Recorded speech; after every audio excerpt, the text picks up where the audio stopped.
Fala investidor, fala investidora, como é que vocês estão? Espero que estejam todos muito bem. E nesse vídeo eu vou trabalhar com vocês um tema extremamente polêmico, que é a thumb desse vídeo.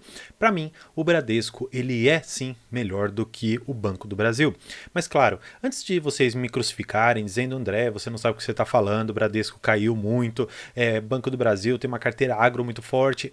Calma. Fica comigo nesse vídeo porque eu vou te explicar o porquê que eu fiz essa provocação.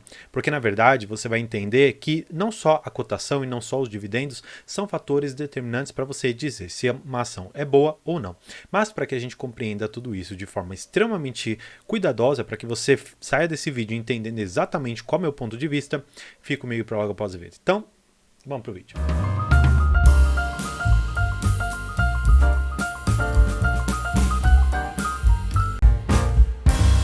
Bem, como eu iniciei falando, o Bradesco ele é de uma certa maneira melhor do que o Banco do Brasil.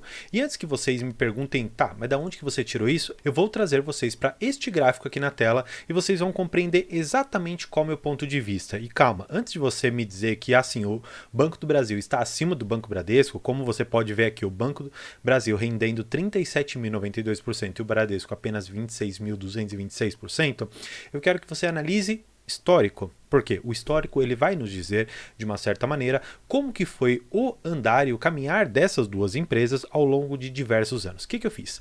Aqui no TradingView você tem a possibilidade de colocar por muitos períodos. Portanto, eu coloquei aqui desde praticamente de 3 de janeiro de 2020. Então, desde então, esses ativos eles caminharam lado a lado. E o que eu quero que você note em todos os períodos aqui? Eu quero que você note que o Bradesco, que é essa linha laranja, ele normalmente andou aqui acima do Banco do Brasil, em alguns momentos um pouco mais, e conforme a gente pode ver aqui em 2019, comecinho de 2020, estava muito acima, e depois, neste período aqui, nós tivemos uma certa mudança no patamar geral. Por quê? Porque o Bradesco ele sofreu o que nós todos sabemos com o fator Americanas, ou seja, lá fizeram um PDD muito grande e isso gerou esse problema aqui, ó. Este problema no ano de 2022, especialmente aqui, que foi quando que toda a notícia da Americanas ela adveio, ela veio ali a público e as necessidades de provisão para os devedores duvidosos foi necessariamente feita pelo Bradesco em sua integralidade. E aí o que acontece? Neste período recente, que eu falo aqui mais ou menos no comecinho de 2023, final de 22, o Banco do Brasil ele passou o Bradesco com uma determinada folga. Só que, ainda que o Bradesco ele esteja aqui um pouco para trás, ele entregou historicamente uma rentabilidade muito maior do que o Banco do Brasil.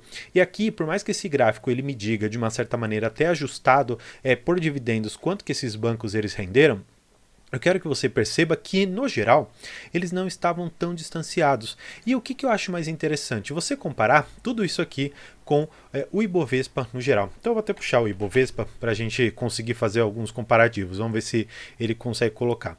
Aqui nesse gráfico, não sei se ele está um pouco atrasado ou não tão bem colocado aqui para mim. Deixa eu colocar aqui de 5 anos. Vamos ver para todos se ele coloca. Ele coloca aqui o Ibovespa desde 2000 só 608%, então não dá para a gente acompanhar tão bem. No entanto, eu tinha visto um outro gráfico, e se eu não me engano foi o Bruno Mazzoni lá do Clube dos Dividendos, que ele fez um comparativo no sentido de que o Bradesco historicamente andou muito próximo a toda a questão do Ibovespa. Então, se o Ibovespa caía, o Bradesco ele acompanhava, e o Banco do Brasil já não tinha essa mesma correlação. Apesar de ser um pouco parecida, porque por se tratar de um banco muito grande e está dentro do nosso índice Ibovespa também, como o Bradesco, você acaba tendo essa oscilação quase que normal e paralela para todos eles. Agora, o que eu acho que é interessante você notar? Que, independentemente da escolha que você fez, Banco do Brasil ou Bradesco, você está extremamente bem defendido ao longo do tempo. Por quê? Como eu comentei, naquele vídeo que eu vi, não só dele, mas de outros estudos também que eu fiz aqui no canal, eu mostrei o porquê que eu acredito, sinceramente, que há hoje uma possibilidade muito grande do Bradesco ele voltar a ter um dos pódios ali na questão dos bancos grandes, porque nós sabemos que o Itaú ele permanece ali na primeira colocação, seguido de Banco do Brasil, BTG assumiu ali uma determinada colocação, e aí então veio finalmente o Bradesco quase ali sendo ultrapassado pela Nubank. Não só em número de clientes, eu quero dizer muito mais em captação de mercado, quanto que realmente as pessoas estão dispostas a pagar pelo Bradesco. Hoje, particularmente, eu acho que nós estamos num cenário muito delicado para o banco. Por quê? Quando olhamos para toda uma perspectiva de histórico, você poderia, de uma certa maneira, ficar tranquilo. No entanto, para esse curto prazo, nós temos um desafio muito grande, que é não só do PDD, mas é a questão da inadimplência. Porque lá atrás, o Bradesco ele era extremamente ovacionado pelo fato de que ele emprestava para pessoas físicas e pessoas jurídicas, mas ele não focava muito nas pessoas jurídicas de médio e pequeno porte e focava muito mais nas pessoas físicas, ao passo que o Banco do Brasil ele sempre focou muito mais no agro ou na concessão de crédito para grandes empresas. Qual que foi a virada de chave que fez com que o Banco do Brasil ele superasse o Bradesco não só na carteira, mas também nas cotações? Quando houve todo esse fato da Americanas, não só o PDD que aumentou, mas a inadimplência acabou subindo muito, porque houve uma conjuntura macroeconômica que afetou muito mais as pessoas físicas do que algumas empresas e até mesmo o agronegócio. O agronegócio tem muitos benefícios governamentais e, claro, para mim estão corretos, mas o que eu quero dizer é que isso acabou facilitando, de uma certa maneira, o pagamento dos empréstimos que foram feitos juntos ao Banco do Brasil. E exatamente pelo fato de não ter sofrido tanto com uma inadimplência, apesar de ter tido um pequeno aumento, o Banco Bradesco acabou sofrendo demais com essa inadimplência toda. Qual que é a minha prognose para o futuro hoje? Eu imagino que o Banco do Brasil ele permanecerá por um bom tempo ainda acima do Banco Bradesco. Por quê?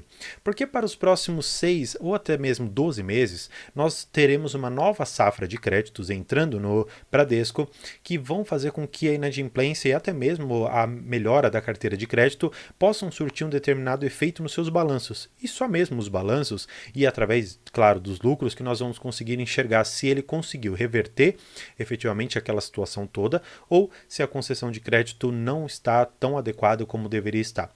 Agora, em termos de cotação, quanto será que seria o valor ideal? E aqui, mais uma vez, eu vou trazer vocês para a minha tela para que a gente consiga analisar um pouco melhor. E mais uma vez eu vou trazer vocês aqui para a tela para que a gente analise um pouquinho da questão gráfica do Bradesco. Eu quero que vocês percebam esses fatores aqui. Hoje, a ação está nos exatos R$ 14,38. E eu coloquei aqui algumas linhas que eu acredito que elas vão ditar mais ou menos qual que vai ser o andamento dessa ação para esse próximo curto prazo que nós teremos, para essa próxima semana. Por quê? Hoje ela está testando essa primeira aqui que eu estabeleci, que seria de R$ 14,85 e não conseguiu se segurar nesse preço. Qual que é meu próximo alvo? Meu próximo alvo está aqui em R$ 13,80. Por fim, meu outro alvo está aqui em R$ 12,55. Esse seria o mínimo que nós conseguimos pegar aqui praticamente nas últimas semanas. Claro, é interessante você notar que em alguns períodos aqui, nós batemos os 12,50, 12,55. Então, se você achar que o Bradesco ele pode voltar a testar essas mínimas, talvez seja interessante lançar uma ordem para esse valor ou talvez para os R$ 13, porque pode ser que nesse curto prazo, por conta de toda essa questão que eu comentei com vocês, haja uma especulação muito forte. E claro, a gente não pode desconsiderar também que existe toda uma questão relacionada ao fim do juros sobre capital próprio. A notícia que foi veiculada hoje, ela diz o seguinte: o presidente da República ele requereu que o pedido de urgência para análise da medida provisória fosse retirado. O que significa isso? Quando você tem uma medida provisória, ela tem um prazo de validade de 60 dias que pode ser prorrogado por mais 60 dias. O que acontece? Neste primeiro prazo, o presidente da República pode requisitar uma prioridade para analisar a medida provisória. E exatamente esse pedido de prioridade, que tem esse prazo de 45 dias, acaba gerando um efeito que se chama tranca-pauta, porque você fica um pouco impedido de analisar outros temas por conta da urgência requerida.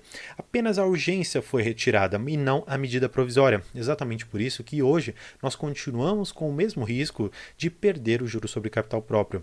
Como muitos sabem, e eu já fiz até um vídeo nesse sentido, explicando um pouco do como funciona o juro sobre capital próprio, por que ele é benéfico para todas as empresas, eu vou deixar inclusive aqui no card se você tiver interesse. Eu acho que o Bradesco, nesse cenário, ele pode mais uma vez ser prejudicado. Claro, o Banco do Brasil ele não fica para trás, ele também tem o histórico de pagar juros sobre capital próprio, porque isso é muito benéfico para todos todas as empresas, considerando o cenário que nós temos de juros sobre capital. Agora, olhando para frente, o que eu acredito que pode acontecer, e foi o que eu comentei no vídeo, e mais uma vez aqui eu reforço.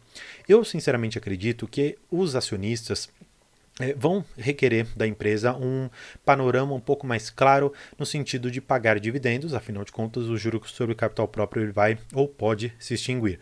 Então, olhando para uma perspectiva do que vai ser requerido pelos acionistas, especialmente aqueles de referência ou aqueles acionistas com maior capital, eu acredito que não só Bradesco, mas também como Itaú e outros tantos bancos vão ser quase que requeridos para pagar dividendos na mesma proporção, ou pelo menos nominalmente na mesma proporção que pagavam antes. Hoje, a minha posição em Banco do Bradesco, ela é neutra, no sentido de que eu não tenho ainda em carteira, mas também não acredito que seja o momento de se desfazer dessas ações.